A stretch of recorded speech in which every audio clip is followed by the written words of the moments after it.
Hi Garrett, I'm Monster from rockrebelmagazine.com. We know you and Eric played in a Subversive together. What the way lead you to Mark's solo project?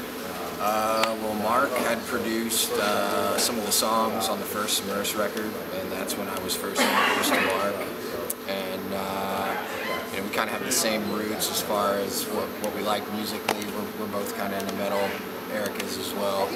And when it came time for the Mark solo record, I'm from Orlando as well, about 30 minutes away from where he is, so it just kind of seemed like a natural thing when we all got together and we started playing. And at first, Mark wasn't sure if it was going to tour and be like a real band, but as closer we got, the more songs we started writing, and it kind of seemed obvious to us all. It's like, we should go out and tour on this and make it legit. So yeah, it was a lot of fun.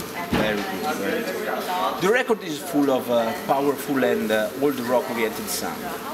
Which is the hardest track to play in this album for you, and which is your favorite one? And honestly, picking songs is your favorites. It's pretty difficult. I kind of gravitate more to the heavier stuff, but some of the lighter stuff, it really has like an edge to it on the album. So if I had to pick one, the young metalhead in me wants to say like "Wish You Well." That I hear that song and it's just like the Very strong, very artful. That or probably like "So You're Afraid." It's probably another one of my favorites. But I'm really proud of all of them. To pick one, it's pretty difficult. We know you like the double pedal a lot. I kind of grew up on that. Like I'm a real big fan of drummers like Dave Lombardo, Vinnie Paul, people that really make it interesting. And when it finally came time for this, it was like, okay, finally got to put something like that on record, so it's a lot of fun. A lot of people in sport activity and current motorbike races use music for keeping on their concentration. What do you do to calm and focalize yourself to what are you doing for? I'm sorry? For what are you doing to do? The people who listen to music before their performance. What do you do? Honestly, about like 30 or 40 minutes before the show, I stretch a lot.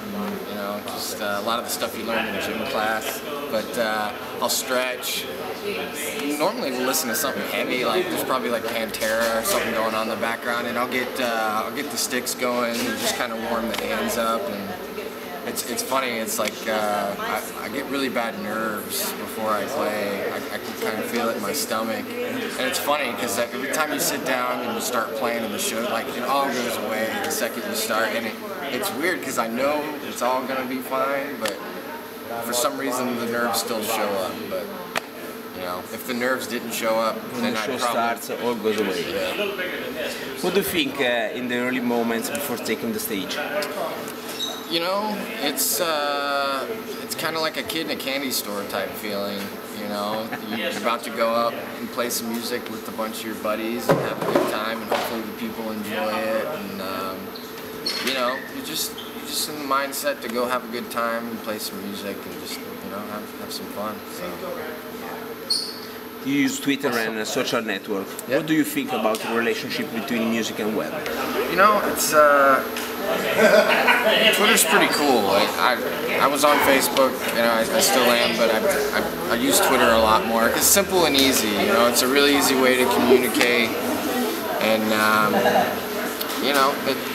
simple little things like that. So. Which is the last album you bought?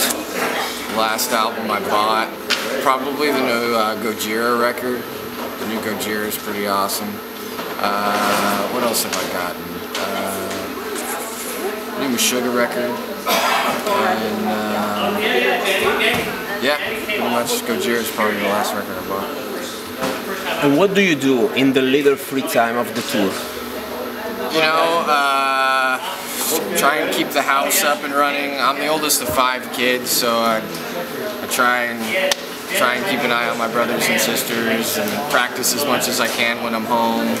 And when I'm home, I do have a day job. I work at my dad's warehouse, So yeah, it's just a balance. You know, just pretty normal stuff. You know, I get to come out here and do the rock star thing for a little while. So it's a cool balance.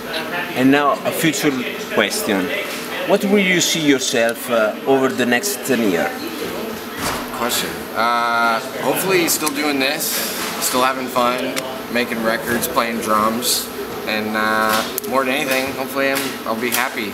You know, can't complain. You know, I feel very lucky and fortunate to be able to do this. And you know, if you would have told me 15 years ago that I'd be doing this, I'd say you're crazy. You know, so I feel very fortunate and blessed to be able to do this.